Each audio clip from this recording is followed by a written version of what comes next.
This audio presentation of Neville Goddard's The Great Mystery is brought to you by audioenlightenment.com. Copyright 2012. All rights reserved. The Great Mystery. Easter Sunday is the day the world celebrates the greatest mystery of the Christian faith. I use the word mystery advisedly, for in the book of Mark, Jesus turns to his disciples and says, "To you it has been given to know the mystery of God, but to those outside everything is in parables." Mark 4. Here we see that the mystery of God is revealed from within, while the story of God is told as a parable to those on the outside. A parable is a story told as it were true, leaving the one who hears it to discover its fictitious character and learn its lesson. On Good Friday, possibly hundreds of millions of people will attend the 3-hour service. An equal number, and maybe even a greater number, will go to Easter service on Sunday, not knowing they are worshiping a parable which must be experienced from within to be known. Paul said, "Great indeed is the mystery of our religion. This is not something to be kept as a secret, but is mysterious in character." Its mystery is not easily accepted. We are told in the book of John that many followers could not accept his words. They left never to walk with him again. John 6. The Christian world celebrates Good Friday as the day Jesus died. Yet Scripture tells us this is not true. In the book of Galatians, Paul states, "I have been crucified with Christ. Nevertheless, it is not I who live, but Christ who lives in me. And the life I now live in the flesh, I live by the faith in the Son of God, who loved me and gave himself for me." Galatians 2. You could hang on the cross forever and not experience the death of the Son of God. Matthew, Mark, and Luke record his death as taking place when he cried again with a loud voice and yielded his spirit. And behold, the curtain of the temple was torn in two from top to bottom. The earth shook, and all the rocks were split.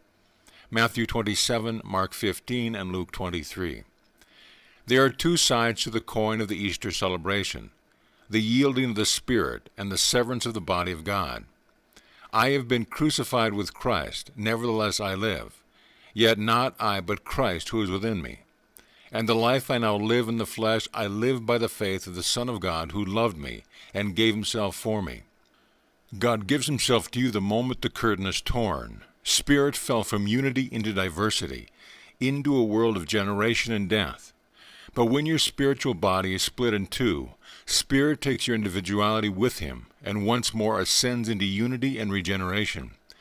This is the true story of Good Friday. The world, however, will not believe it. Looking on the outside, they hear the parable and believe it is a fact. Now as the disciples entered the tomb, a young man sitting on the right said, "You seek Jesus, who was crucified? He is risen and is no longer here. See the place where they laid him." This statement discloses the fact that Jesus has risen, as well as the place of the resurrection. But no effort is made to describe how he rose or when it happened. In these two statements we find a fantastic mystery, which I hope to unfold for you from experience.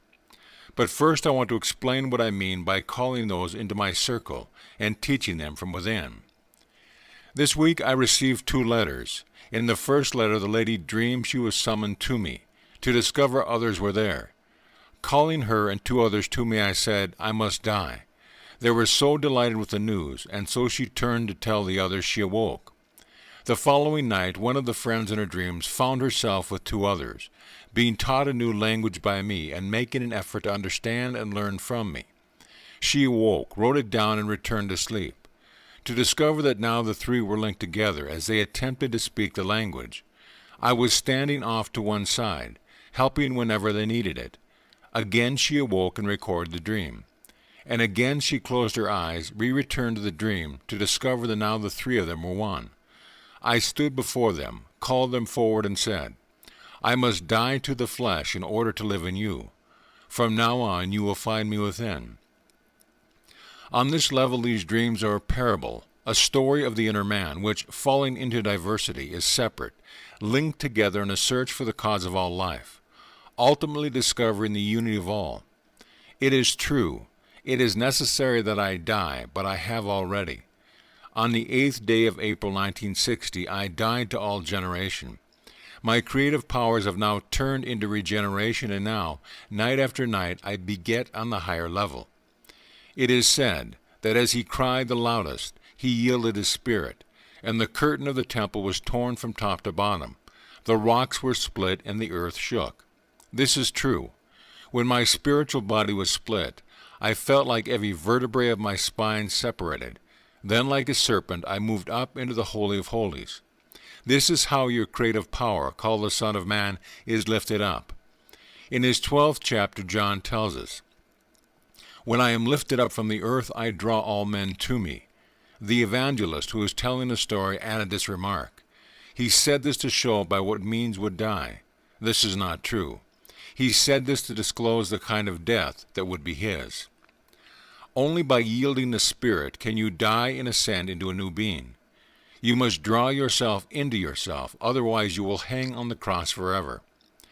Everyone is hanging on the cross, manifesting the flesh.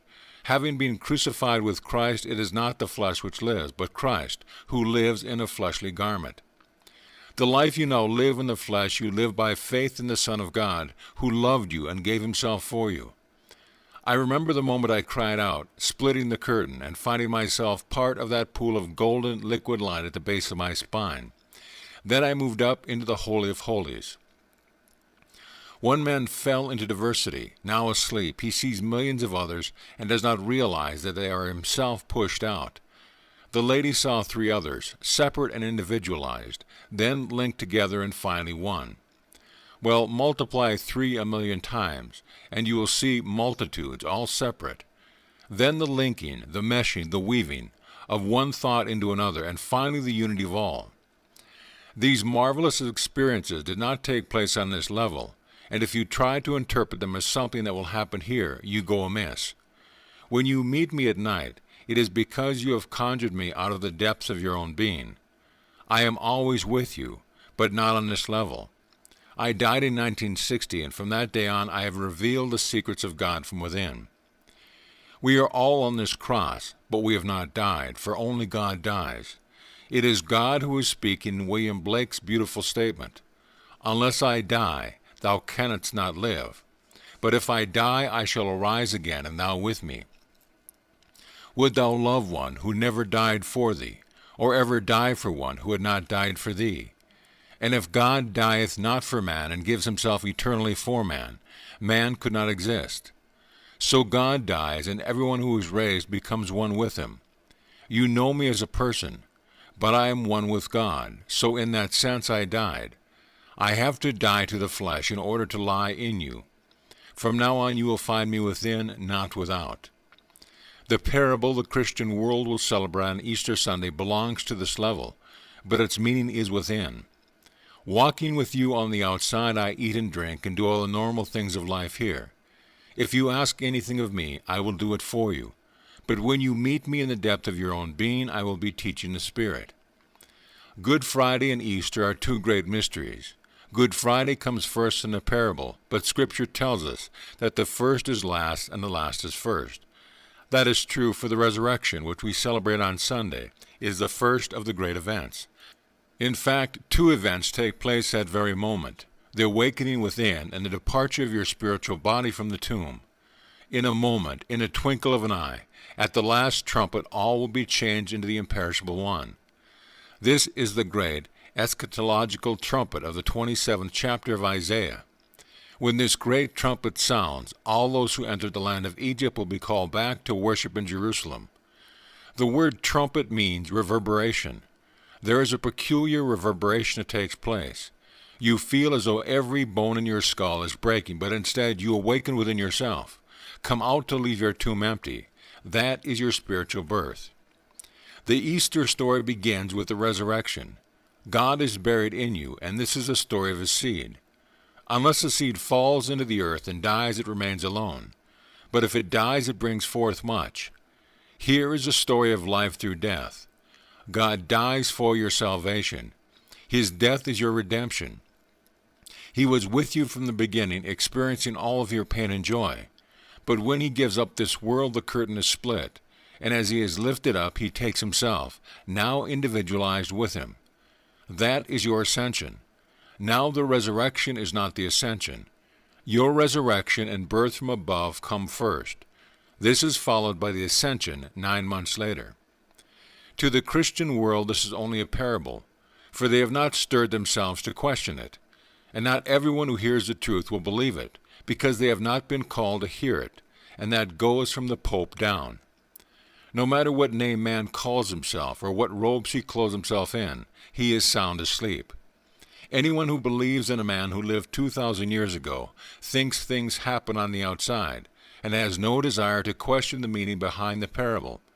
But one day a man will know from experience that everything is taking place within, that the world is but a mirror reflecting that which is within. So her vision was perfect. It started with separation, then linking together it ended with unification. I have told you the great mystery of the crucifixion. Every child born of woman has been crucified with Christ, but only when his spiritual body is split does Christ die to the flesh.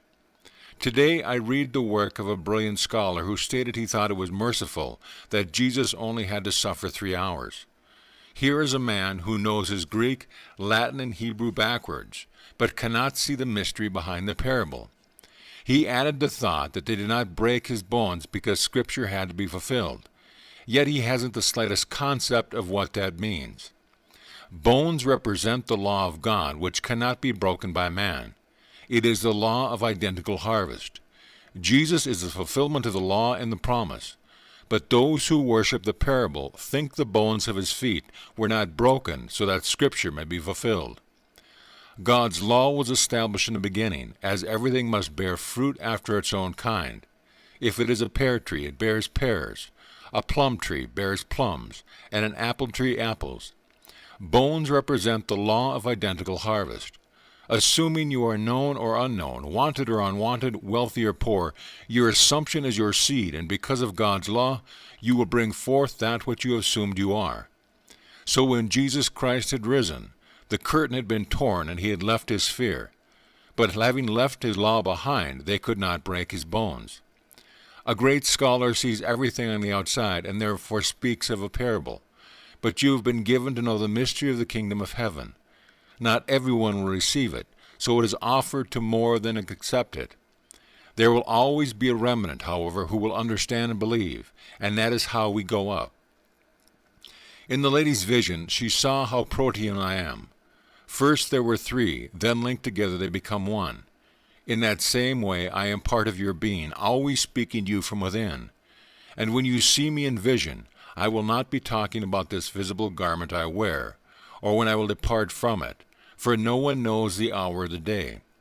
When asked, "Teach us the number of our days," no reply was given. Psalm 39. If anyone tries to tell you they know when you will depart, do not believe them. It is my desire that everyone will soon celebrate the splitting of the spiritual temple and move into an entirely different world to exercise a power of which mortal man knows not of. I can't explain this power, but it is in my head. I can move mountains by simply exercising it, as this power is my own very being. Hearing it in my head, I control it there.